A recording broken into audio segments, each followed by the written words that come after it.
मुस्तफाबाद और ओखला को लेकर तो फिर वो विरोधी कहते हैं ना कि असदुद्दीन ओवैसी भाईजान जो हैं वो बीजेपी की बी टीम के तौर पर आ जाते हैं चुनाव मैदान में, फिर से यही कहेंगे आपके विरोधी? नहीं बट उनका वोट दिखा दीजिए। उनको तो बिल्कुल डिस्कार्ड कर दिया वहां की जनता ने कि असदुद्दीन ओवैसी के लोगों को वोट ही नहीं मिला है।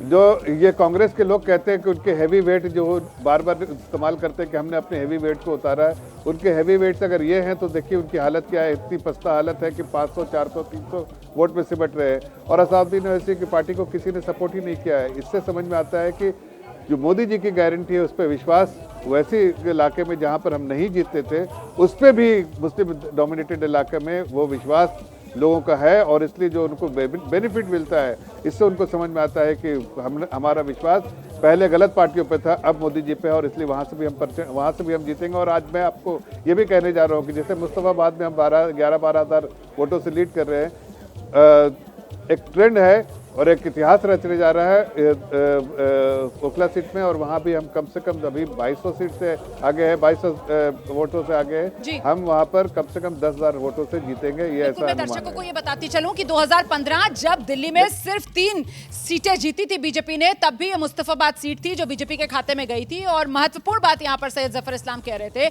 कि मुस्लिम समाज और उसमें भी कहीं ना कहीं मोदी की गारंटी को लेकर भरोसा बढ़ता हुआ ये दिखा रहा है, जिस तरीके से मुस्तफाबाद से लेकर ओखला तक बीजेपी बड़ी बढ़त बनाए हुए है। देखिए इस वक्त एक और बड़ी खबर मैं आपको बता दूं, ताजा स्कोर बीजेपी का अब 42 पर है, आम आदमी पार्टी 28 पर है। ये बिल्कुल लेटेस्ट स्कोर है। 4 राउंड के बाद अरविंद केजरीवाल जो हैं वो 223 वोट से ही आगे हैं। इससे पहले करीब 350 वोटों से आगे हो गए थे। मतलब ये जो बढ़त है केजरीवाल की ये घट रही है। और इस बीच दिल्ली का एक ऐतिहासिक रीगल सिनेमा और उस रीगल सिनेमा के सामने से हम नंबर आप तक पहुंचाएंगे। ये पॉलिटिकल ब्लॉकबस्टर है साल की जो दिल्ली में सबसे पहले रिलीज हो रही है और इसके बाद साल के आखिर में बिहार की भी एक पॉलिटिकल ब्लॉकबस्टर मैं आपको दिखाऊंगी। लेकिन उससे पहले ये देख लीजिए आप, रीगल सिनेमा आ गया है। ये दिल्ली की पहचान रही किसी जमाने में और वहीं से ये नंबर आपके सामने 70 विधानसभा सीटें बीजेपी प्लस 41 पर, आम आदमी पार्टी 29 पर पहुंच चुकी है। कांग्रेस अपना खाता नहीं खोल पा रही है, लेकिन वोट शेयर के मामले में कांग्रेस करीब 2020 के मुकाबले दुगनी बढ़त हासिल करती हुई और इसी से क्या